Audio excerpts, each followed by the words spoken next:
ഉൽപ്പത്തിയുടെ പുസ്തകം 15-ാം അധ്യായം. അബ്രാമുമായി ഉടമ്പടി. അബ്രാമിന് ദർശനത്തിൽ കർത്താവിൻ്റെ അരുളപ്പാടുണ്ടായി. അബ്രാം, ഭയപ്പെടേണ്ട, ഞാൻ നിനക്ക് പരിചയമാണ്. നിന്റെ പ്രതിഫലം വളരെ വലുതായിരിക്കും. അബ്രാം ചോദിച്ചു, കർത്താവായ ദൈവമേ, സന്താനങ്ങളില്ലാത്ത എനിക്ക് എന്തു പ്രതിഫലമാണ് ലഭിക്കുക? ദമാസ്കസുകാരൻ എലിയേസറാണ് എൻ്റെ വീടിൻ്റെ അവകാശി. അബ്രാം തുടർന്നു, എനിക്കൊരു സന്താനത്തെ അവിടുന്ന് തന്നിട്ടില്ല. എൻ്റെ വീട്ടിൽ പിറന്ന ദാസരിൽ ഒരുവനായിരിക്കും എൻ്റെ അവകാശി. വീണ്ടും അവന് കർത്താവിൻ്റെ അരുളപ്പാടുണ്ടായി. നിന്റെ അവകാശി അവനായിരിക്കുകയില്ല, നിന്റെ മകൻ തന്നെയായിരിക്കും. അവിടുന്ന് അവനെ പുറത്തേക്ക് കൊണ്ടുവന്നിട്ട് പറഞ്ഞു, ആകാശത്തേക്ക് നോക്കുക. ആ കാണുന്ന നക്ഷത്രങ്ങളുടെ എണ്ണമെടുക്കാൻ കഴിയുമോ? നിന്റെ സന്താന പരമ്പരയും അതുപോലെയായിരിക്കും. അവൻ കർത്താവിൽ വിശ്വസിച്ചു. അവിടുന്ന് അത് അവന് നീതീകരണമായി കണക്കാക്കി. അവിടുന്ന് തുടർന്ന് അരുളിച്ചെയ്തു, ഈ നാട് നിനക്ക് അവകാശമായി തരാൻ നിന്നെ കൽദായരുടെ ഊരിൽ നിന്ന് കൊണ്ടുവന്ന കർത്താവാണ് ഞാൻ. അവൻ ചോദിച്ചു, ദൈവമായ കർത്താവേ, ഇത് സംഭവിക്കുമെന്ന് ഞാൻ എങ്ങനെ അറിയും?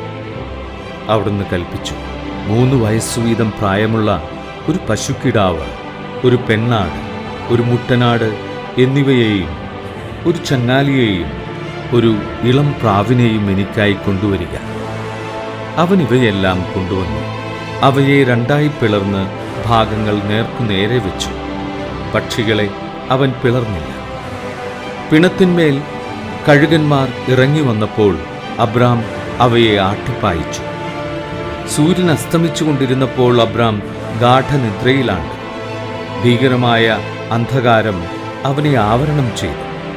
അപ്പോൾ കർത്താവ് അരുളിച്ചെയ്തു, നീ ഇതറിഞ്ഞുകൊള്ളുക. നിന്റെ സന്താനങ്ങൾ സ്വന്തമല്ലാത്ത നാട്ടിൽ പരദേശികളായി കഴിഞ്ഞുകൂടും. അവർ ദാസ്യവേല ചെയ്യും. 400 കൊല്ലം അവർ പീഡനങ്ങൾ അനുഭവിക്കും. എന്നാൽ അവരെ അടിമപ്പെടുത്തുന്ന രാജ്യത്തെ ഞാൻ കുറ്റം വിധിക്കും. അതിനുശേഷം ധാരാളം സമ്പത്തുമായി അവർ പുറത്തുവരും. സമാധാനത്തോടെ നിന്റെ പിതാക്കളോട് ചേരും. വാർദ്ധക്യ പരിപൂർത്തിയിൽ നീ സംസ്കരിക്കപ്പെടും. 4-ാം തലമുറയിൽ അവർ ഇങ്ങോട്ട് തിരിച്ചുപോരും. എന്തെന്നാൽ അമോര്യരുടെ ദുഷ്ടത ഇനിയും പൂർത്തിയായിട്ടില്ല. സൂര്യൻ അസ്തമിച്ച് അന്ധകാരം വ്യാപിച്ചപ്പോൾ പുകയുന്ന ഒരു തീച്ചൂള കാണാറായി. ജ്വലിക്കുന്ന ഒരു തീനാളം പിളർന്നിട്ടിരിക്കുന്ന കഷണങ്ങളുടെ നടുവിലൂടെ കടന്നുപോയി. അന്ന് കർത്താവ് അബ്രാമിനോട് ഒരു ഉടമ്പടി ചെയ്തു. നിന്റെ സന്താന പരമ്പരയ്ക്ക് ഈ നാട് ഞാൻ തന്നിരിക്കുന്നു. ഈജിപ്ത് നദി മുതൽ മഹാനദിയായ യൂഫ്രട്ടീസ് വരെയുള്ള സ്ഥലങ്ങൾ, കേന്യർ, കെനീസ്യർ, കദ്മോന്യർ, ഹിത്യർ, പെരീസ്യർ, റഫായിം, അമോര്യർ, കനാന്യർ, ഗിർഗോഷ്യർ, ജബൂസ്യർ എന്നിവരുടെ പ്രദേശമൊക്കെയും ഞാൻ നിങ്ങൾക്ക് തന്നിരിക്കുന്നു.